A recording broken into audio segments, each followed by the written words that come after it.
بھول نہیں سکتا ہوں. میں LAR کے جیالو سے ریکویسٹ کرتا ہوں کہ آپ نے ملک ظفر صاحب کو جتوانا ہے، بھاری اکثریت سے جتوانا ہے. میں چاہتا ہوں کہ پورا کا پورا کوٹلی میں تیروں کا بارش ہو، تیروں کی بارش.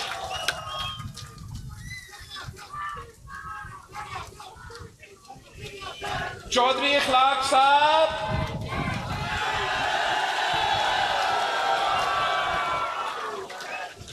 بہت کم امیدوار ہوتے ہیں جو قد میں مجھ سے بھی بڑا ہوتے ہیں.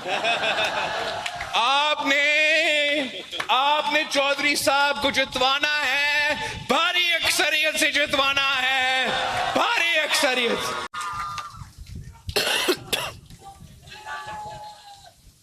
باقی جو 2 سیٹیں رہتے ہیں ان دونوں کا ذمہ داری میں نے چودھری یاسین صاحب کو دیا ہے. اب پچھلی دفعہ چودھری یاسین صاحب نے دونوں سیٹیں نکالے اور ان حالات میں نکالے جب کشمیر بھی حکومت کسی اور کا اور وفاق میں بھی کسی جس کا حکومت تھا، آپ کا یاد ہے. اور اس الیکشن میں اپنی آبائی سیٹ بھی جیتی اور شہر والی سیٹ بھی جیت چکا. جنگ کا ماحول پیدا ہو گیا تھا. چودھری یاسین صاحب کے بیٹے کو بھی گرفتار کر رہے تھے، لیکن جیل میں بیٹھ کے بھی آپ الیکشن جیت چکے تھے. اب اس الیکشن میں جو آپ کو جیل میں ڈلوا رہے تھے وہ صاحب تو خود جیل میں ہیں. تو اس دفعہ میں چاہتا ہوں کہ نہ صرف آپ نے دونوں سیٹیں جیتنا ہے، آپ نے جو آبائی سیٹ ہے وہ جیتنا ہے، مگر شہر والے سیٹ میں پچھلی دفعہ آپ 500 ووٹ سے جیتے تھے. اس دفعہ آپ شہر والا سیٹ جو ہے وہ میرے لیے بھاری اکثریت کے ساتھ اتنا بڑا مینڈیٹ کے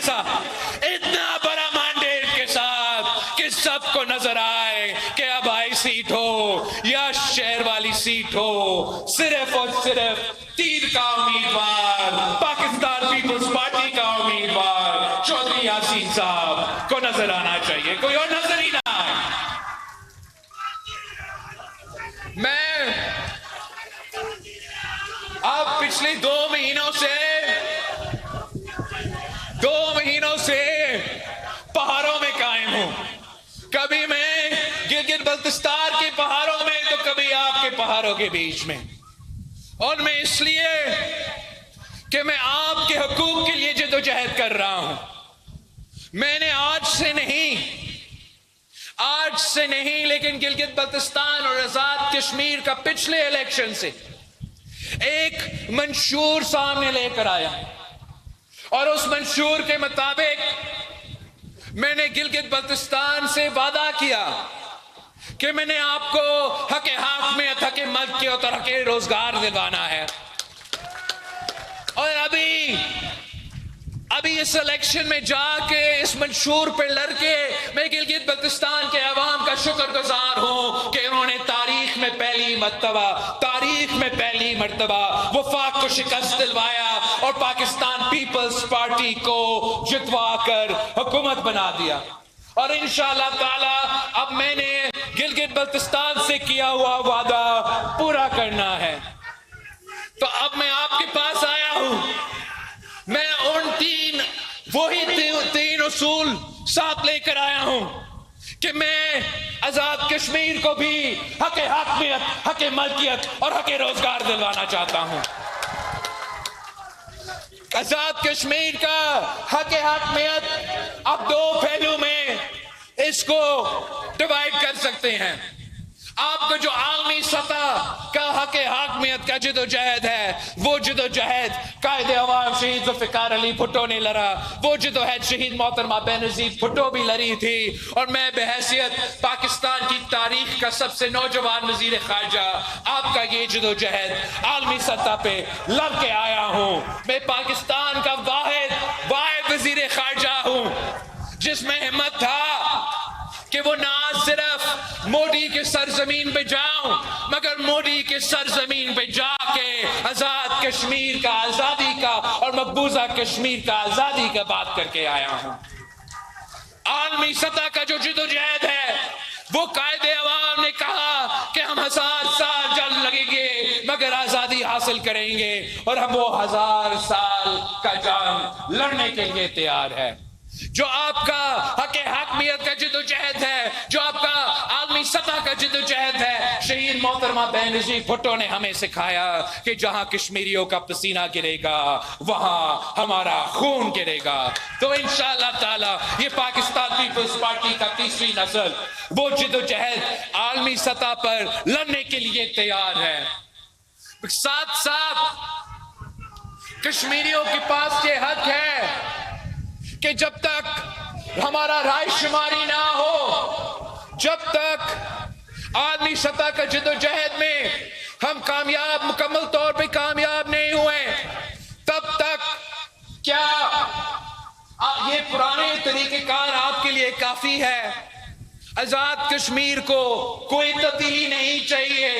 اب وہی روایتی نظام جو چلتا آ رہا ہے، آپ اگر وہ چاہتے ہو کہ ویسے جیسے ہے ویسا ہی رہے تو وہ بھی آپ کا مرضی۔ قائد عوام شہید ذوالفقار علی بھٹو نے ہمیں سکھایا کہ کشمیر کا فیصلہ کوئی اور نہیں، صرف کشمیر کے عوام کر سکتے ہیں۔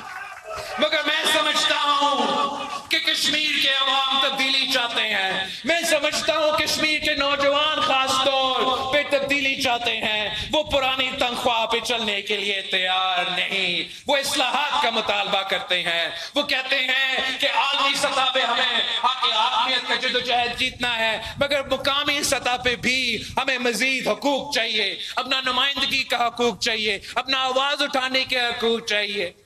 میرا ایک خواب ہے، میرا ایک خواہش ہے کہ جیسے شہید محترمہ بینظیر بھٹو نے آزاد کشمیر کو اور کشمیر کو او آئی سی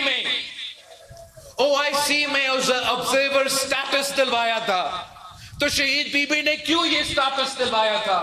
اس لیے شہید بی بی چاہتی تھی کہ جب کہ پاکستان عالمی دنیا کے فورمز پہ بیٹھ کر آپ کے نمائندگی کر سکتا ہے اور کرتے آ رہا تھا، اس سے بہتر ہوتا کہ آپ خود اور عالمی سطح پہ بیٹھ کے آپ خود اپنا آواز اٹھائے، آپ خود اپنا حقوق کا جدوجہد کرے۔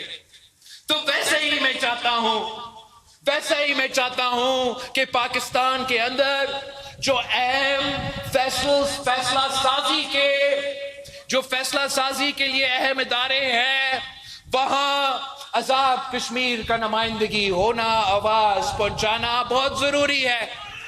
تو ویسے جب تک پیپلز پارٹی بیٹھتی ہے، چاہے وہ نیشنل اسمبلی میں ہو جہاں ہو، ہم آپ کا آواز اٹھاتے رہیں گے، آپ کا حقوق کا دفاع کرتے رہیں گے۔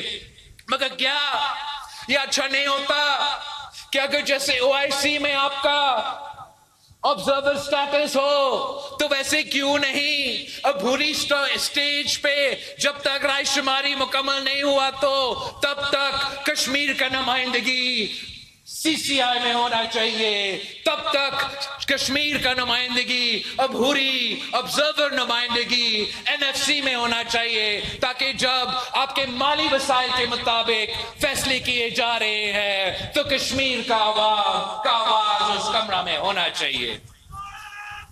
یہ میرا فیصلہ ہے نہیں، یہ آپ کا فیصلہ ہے، یہ فیصلہ آپ نے کرنا ہے، ہم صرف آپ کو تجویز دے سکتے ہیں۔ میں تو چاہتا ہوں، میں نے نیشنل اسمبلی میں بھی کہا تھا کہ میں تو چاہتا ہوں کہ لڑکانوں کے ایم این اے کے ساتھ ساتھ کشمیر کا کوٹلی کا بھی ایم این اے میرے ساتھ نیشنل اسمبلی میں موجود ہو۔ چودھری یاسین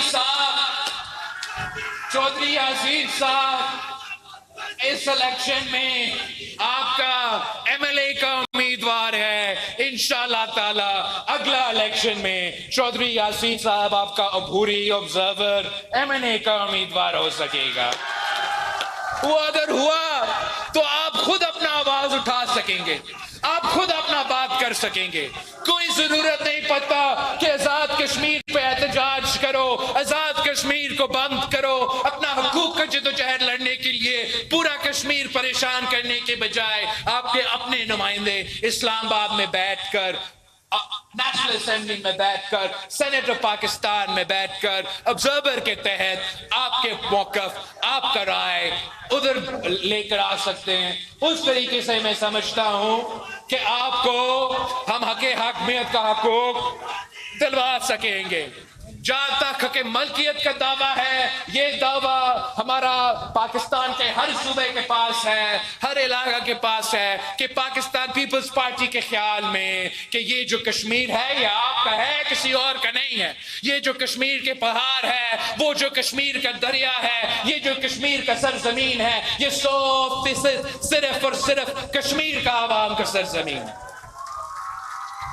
اور میں چاہتا ہوں کہ جیسے میں نے گلگت بلتستان سے وعدہ کیا کہ آپ کے حق مالکیت، جیسے میں صوبہ سندھ سے، صوبہ بلوچستان سے وعدہ کرتا ہوں کہ آپ کے حقوق کا، آپ کا زمین کا، آپ کا وسائل کا دفاع میں کروں گا، ویسے میں کشمیر کے عوام سے وعدہ کرتا ہوں کہ میں آپ کا سرزمین کا، آپ کا ملکیت کا، آپ کا وسائل کا بھی دفاع کرتا رہوں گا.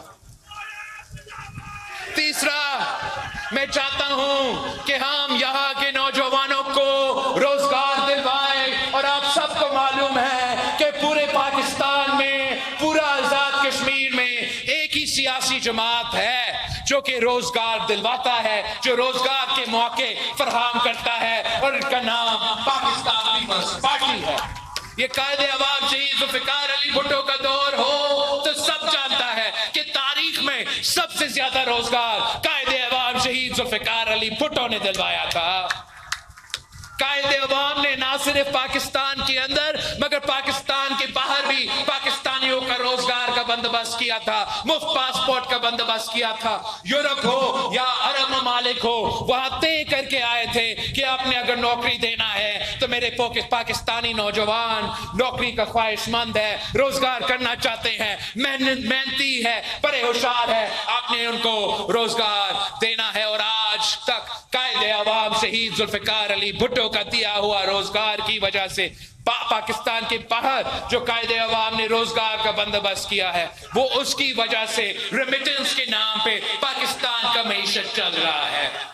شہید محترمہ بے نظیر بھٹو بھی مشہور تھی کہ بے نظیر آئے گی روزگار لائے گی، بے نظیر آئے گی. انشاءاللہ تعالی آپ قائد عوام کو، نواسا کو، شہید محترمہ بے نظیر بھٹو کا بیٹا کو موقع دیں گے. میں آپ کو مایوس نہیں کروں گا. میں روزگار کے مواقع کشمیری نوجوانوں کے لیے میرا پرائیورٹی ہوگا کہ آپ کو روزگار کے مواقع دیا جائے. آخری بات، میں موجودہ حالات پہ بات کرنا چاہتا ہوں. یقیناً جو کشمیر میں موجودہ حالات ہیں، تمام ہر کشمیری شہری، ہر پاکستانی شہری پریشان ہے. اور میں یہ جو درد ہے، یہ دکھ ہے، مجھے احساس ہے. میں اس خاندان سے تعلق رکھتا ہوں جہاں ہمارا نانا کو شہید کیا گیا، دونوں ماموں کو شہید کیے گئے، اور شہید محترمہ بے نظیر بھٹو اپنا والدہ کو بھی شہید کر چکے. تو میں وہ درد احساس کرتا ہوں. میں جانتا ہوں کہ چاہے وہ پولیس آفیسر ہو یا فوجی آفیسر ہو، جو آپ کو تحفظ دلوانے کے لیے، پاکستان کا سرحد کو تحفظ دلوانے کے لیے کام کرنے کے لیے نکلے تھے، تو گھر واپس نہیں لوٹ سکے. میں ان کا خاندان کا دکھ جانتا ہوں. ویسے ہی مجھے ان خاندانوں کو جن کے نوجوان احتجاج کے نام پہ نکلے تھے اور وہ واپس نہیں لوٹ آئے، میں ان کا گھر کا، ان کا دکھ کا، ان کا تکلیف کا احساس کرتا ہوں.